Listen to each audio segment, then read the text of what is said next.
Friends, amines topic चालू आहे आणि त्याच्यामध्ये केमिकल रिॲक्शन्स ऑफ अमाइन्स, त्यामध्ये एक फार महत्त्वाचं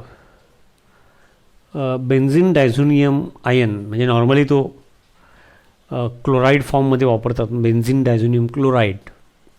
त्यातला महत्त्वाचा म्हणजे बेन्झिन डायझोनियम आयन, तो डायझोनियम, अझो नायट्रोजन, दोन नायट्रोजन, अझो, तर तो महत्त्वाचा भाग आहे.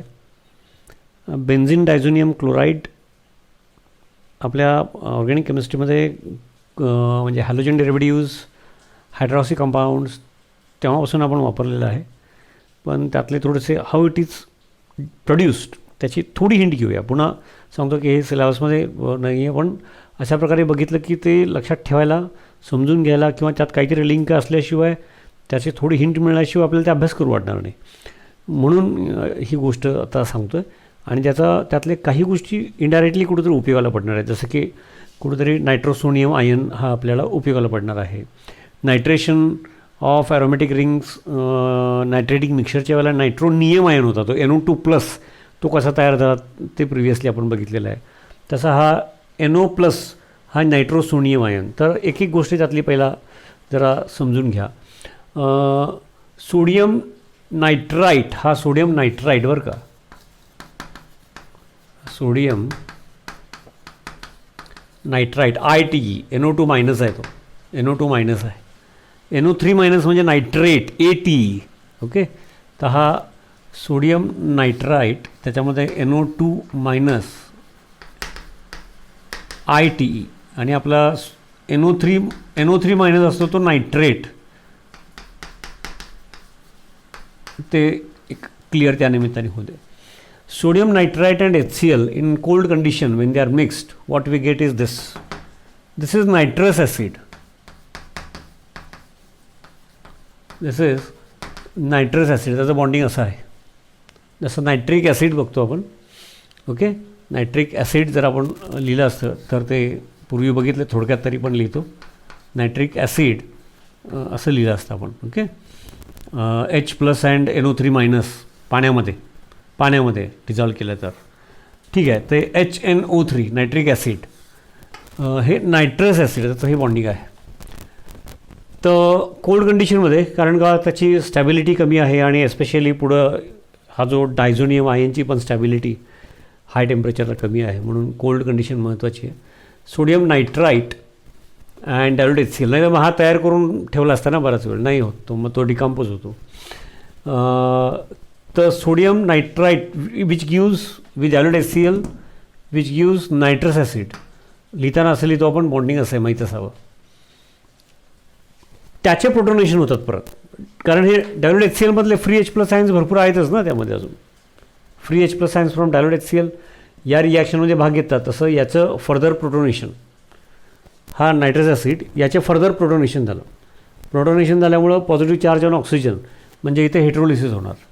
ऑक्सिजन मोर इलेक्ट्रोनिगेटिव्ह, त्यामुळे इलेक्ट्रॉन पेअर ऑक्सिजनकडे जाणार, आणि मग इलेक्ट्रॉन पेअर ऑक्सिजनकडे झाली की वॉटर विथ 2 इलेक्ट्रॉन पेअर्स ऑक्सिजनवरती. आणि मग हा तयार काय झाला बरं, नायट्रोसोनियम आयन. NO2+ नायट्रेशनच्या वेळेला असतो तो इलेक्ट्रोफिलिक सबस्टिट्यूशन, तो नायट्रोनियम आयन, हा नायट्रोसोनियम आयन, लक्षात घ्या. ओके, तर हा नायट्रोसोनियम आयन कसा झाला तयार, हे अंदाज घेतला, तो कुठेतरी आपल्याला उपयोगाला येणार आहे. हे अनेक वेळेला आपण पूर्वी पण लिहिलं आहे. मग ॲनिलीन एक्झाम्पल घेतो आहे मी, ॲरोमॅटिक प्रायमरी अमाईनसाठीचा हा पार्ट आहे. Diazonium ion formation, positive charge on nitrogen, लक्षात आलं ना, इथे हेट्रोलायटिक ब्रेकिंग झाल्यामुळे इथं positive charge, electron deficiency. This lone pair will attack nitrogen, त्यामुळे पॉझिटिव्ह चार्ज इथे डेव्हलप झाला. ही लोन पेअर होती, ती शेड पेअर झाली ना, त्यामुळे पॉझिटिव्ह चार्ज इथं आला. आता सगळं बाकीचं सांगत नाही, कारण तो मग BSc सेकंड इयरचेच अभ्यास सुरू होईल. Now this NH bond is polar, so this hydrogen can get removed in the form of H+ ions, आणि तो H+ आयन फॉर्ममध्ये आला की लोन पेअर परत येईल, आणि इथं प्रोटोनेशन होईल. डायल्यूट HCl अजून आहे, इथं प्रोटोनेशन होईल. समजते का? मी आता थोडक्यात सांगतो. म्हणजेच थोडक्यात काय होईल, हे सगळं होऊन इथं एक स्टेप दाखवतो मी प्रोटोनेशनची. एक स्टेप दाखवतो करून. लिहिण्याच्या सोयीसाठी मी इथं दाखवतो. ओके,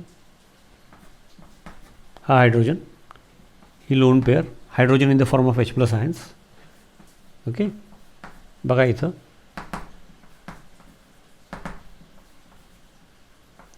प्रोटोनेशन, पॉझिटिव्ह चार्ज आला, परत इथं प्रोटोनेशन होईल. ह्या सगळ्यातून अल्टिमेटली वॉटर फॉर्ममध्ये ऑक्सिजन निघून जाईल आणि काय मिळेल अल्टिमेटली काय मिळेल तर ते सगळं मी इथं लिहितो डायरेक्ट. आपल्याला हे अशा पद्धतीने काही स्टेप्स महत्त्वाच्या माहीत झाल्या तर ते लक्षात ठेवून लिहायला बरं पडतं म्हणून. आणि मग इथं कसं झालं बघा, इथं नायट्रोजन प्रोटीन three unpaired and 1 lone pair असल्यामुळं 3 अनपेडचे 3 बॉन्ड झाले तर वन लोन पेअर त्याच्यामधलं एक इलेक्ट्रॉन इथे जर असेल तर हा इथं पॉझिटिव्ह झाला. रुटीन एक लोन पेअर आहेच, मग तो HCl मधला Cl- बाजूला असतो, लिहित नाही आपण बऱ्याच वेळेला, Cl- आयन. ठीक आहे. So this is benzene diazonium ion.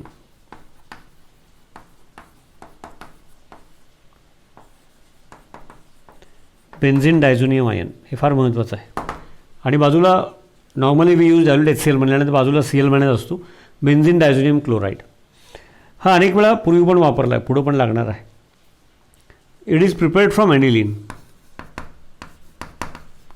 Bye action of mixture of NaNO2 and HCl असं लिहितो आपण डायरेक्ट. आणि मग हे लिहितो प्लस वॉटर लिहितो. म्हणजे काय आहे तर थोडासा अंदाज असावा. Nitrosonium ion electrophile, how it is produced, थोडासा अंदाज असेल तर असं लिहायला लक्षात ठेवायला सोपं जातं. याच्या मग वेगळ्या रिॲक्शन्स आपण बघितलेल्या आहेत. क्युप्रस क्लोराईड बरोबर क्लोरोबेन्झीन N2 इज गिवन आउट. बऱ्याच रिॲक्शन्स पूर्वी पण बघितलेल्या आहेत, पुढं पण काय येतील. आता हा एक मुद्दा म्हणजे हे वापरलेलंच आहे आणि याही टॉपिकमध्ये वापरणार आहोत. कसा तयार होतो त्याचे थोडंसं अंदाज दिला, एवढं माहीत असलं की हे लक्षात ठेवून रिॲक्शन्स लिहायला बरं पडतं म्हणून. आता alkyl primary amine aromatic ring असेल तर ठीक आहे, त्याची कोल्ड कंडिशनला स्टॅबिलिटी आहे. मग तो सँडबियर्स रिॲक्शन, गॅटरमन रिॲक्शन म्हणजे वेगळ्या रिएजंट बरोबर, समजा की वॉटर बरोबर याचा फिनॉल तयार होतो. प्रिपरेशन ऑफ फिनॉलमध्ये बघितले आपण. प्रिपरेशन ऑफ क्लोरोबेन्झीन बरोबर बघितले आपण, क्युप्रस क्लोराईड. सगळं डिटेल लिहित नाही याच्यापासून. हा कसा तयार झाला परत एकदा सांगितलं. या रिॲक्शन्स आपण फिनॉलमध्ये ही रिॲक्शन बघितली, क्लोरोबेन्झीन पहिल्या टॉपिकमध्ये ऑर्गॅनिकच्या ही बघितली. ओके. आता इथं प्रायमरी अमाइन जो आहे ना, ॲनिलीन प्रायमरी अमाइन आहे हा. आणि हे जे सगळे प्रकार बघितले, instead of that if we use aliphatic primary amine, R लिहिण्याच्या ऐवजी मी एक एक्झाम्पल घेतो, नाही का, एक्झाम्पल घेतो aliphatic primary amine. Okay. Methyl, ethyl, profile वगैरे असं ॲलिफॅटिक प्रायमरी अमाइन. आणि हे सगळं केलं. आता मी सगळं झालं त्याप्रमाणे mechanism. Okay. NaNO2 plus HCl cold condition. तर याचाही डायझोनियम आयन तयार होतो, जसं की हा.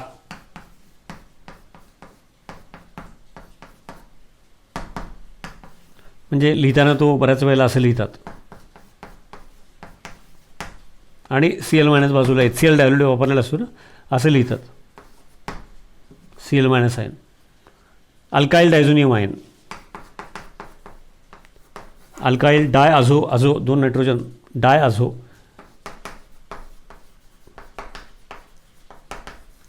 फक्त मुद्दा काय आहे की इथं बघा, हा जो डायझोनियम आयन आहे aromatic अराईल,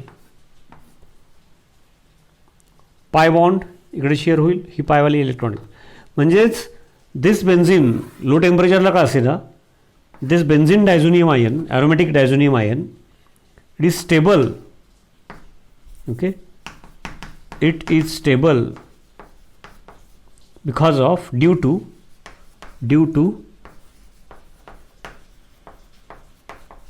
resonance, due to resonance. तशा प्रकारे alkyl diazonium ion is unstable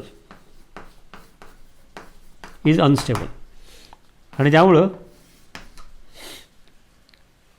immediately आता इथं हे सगळं करत असताना HNO2 तयार करत असताना डायल्यूटमध्ये लार्ज अमाऊंट ऑफ वॉटर आहेच इथं डायल्यूट HClच्या फॉर्ममध्ये. It is unstable and because of that it gets decomposed. आता डिकम्पोज होताना नायट्रोजन N2 फॉर्ममध्ये स्टेबल आहे म्हटल्यानंतर तो तर पहिला इव्हॉल्व होणार हे लक्षात यायलाच पाहिजे. इट गेट्स डिकम्पोज्ड म्हणजेच वॉटरमधला ऑक्सिजन लोन पेअर घेऊन इथे अटॅक करेल, ही इलेक्ट्रॉन पेअर इकडे जाईल. And what we get is corresponding alcohol. R लिहिलं आहे म्हणजे आता इथे इथाईल घेतला होता म्हणजे इथाईल अल्कोहोल तयार होईल.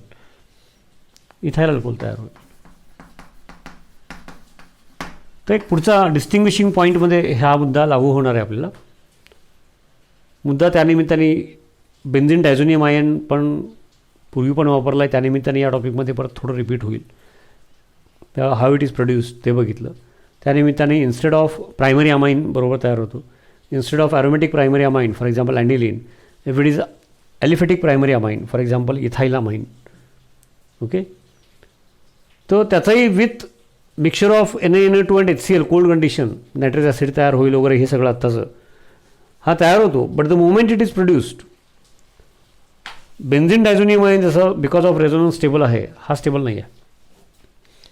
आणि डायल्यूट HCl इथे जे सुरुवातीच्या स्टेपमध्ये वापरतो त्यामधून वॉटर आहेच, it gets immediately decompose to give alcohol. तसं बेन्झीन डायझोनियम क्लोराईड डेलिबरेटली आपण ॲडिशनल वॉटर ॲड करून हीट केला तर फिनॉल मिळतो. फिनॉलच्या प्रिपरेशनमध्ये बघितलेलं आहे. पण हा स्टेबल आहे जोपर्यंत त्याची फर्दर रिॲक्शन कोणावर करत नाही आपण तोपर्यंत हा स्टेबल आहे लो टेम्परेचरला. पण हा स्टेबल नाही आहे. अल्काईल डायझोनियम आयन किंवा अल्काईल डायझोनियम क्लोराईड इथाईल घेतला असेल तर इथाईल डायझोनियम क्लोराईड अनस्टेबल आहे. हा लेस स्टेबल म्हणूया आपण, लोअर टेम्परेचर कोल्ड कंडिशनमध्ये स्टेबल. तर हा एक फरक तुम्ही समजून घ्या. त्यामुळं आपला जो एक पुढचा पॉईंट आहे action of nitrous acid on amines to distinguish amines. there are 2-3 major chemistry methods in that action of nitric acid. We are going to use that to distinguish primary amine, secondary amine and tertiary amine. त्याच्यामध्ये हा part आत्ता जो इथं बोललो तो उपयोगाला येईल. त्याचबरोबर हे आता जी चर्चा केली ती मागच्या अभ्यासाला आणि पुढच्या पण रिॲक्शन्सला उपयोगाला येईल. अशा पद्धतीने हे तुम्ही समजून घ्या. ओके, फार इंटरेस्टिंग आहे. मुळात काय आहे आपल्याला की sodium nitrite plus dilute HCl gives nitrous acid and nitrous acid with primary amine gives corresponding diazonium ion. मग जसं की ॲनिलिन नॉर्मली वापरतात बेन्झीन डायझोनियम आयन किंवा बेन्झीन डायझोनियम क्लोराईड हा तयार होतो. ते जर अल्काईल ग्रुप असेल इकडं कुठला तर तो alkyl group alkyl diazonium ion which is unstable. आणि जिथं नायट्रिक ॲसिड तयार करताना डायल्यूट HCl म्हणजे पाणी वापरलेलंच आहे, it gets decompose to give corresponding alcohol. एवढं तयारी झाली की आपल्याला मागच्या अभ्यासाला पण सपोर्ट होईल आणि इथून पुढच्या पण येणाऱ्या रिॲक्शन्सला सपोर्ट होईल. एवढंच याचं महत्त्व आहे. नाही तर परीक्षेसाठी म्हणून हा जो मेकॅनिझम मधला सांगितलं तो नाही. काही वेळेला या गोष्टी आपल्याला नायट्रोनियम आयन कुठंतरी नायट्रोसोनियम आयन कुठंतरी लागणार आहे आणि हे सगळं स्ट्रक्चर लक्षात ठेवताना वगैरे या सगळ्या अशा पद्धतीने आपण एकदा ऐकून बघून केलं असेल तर अनेक वेळेला याचा वापर होणार आहे. पूर्वी पण थोडा झाला आहे, त्याला उपयोग होतो म्हणून असा अभ्यास करायचा असतो. Yes, thank you.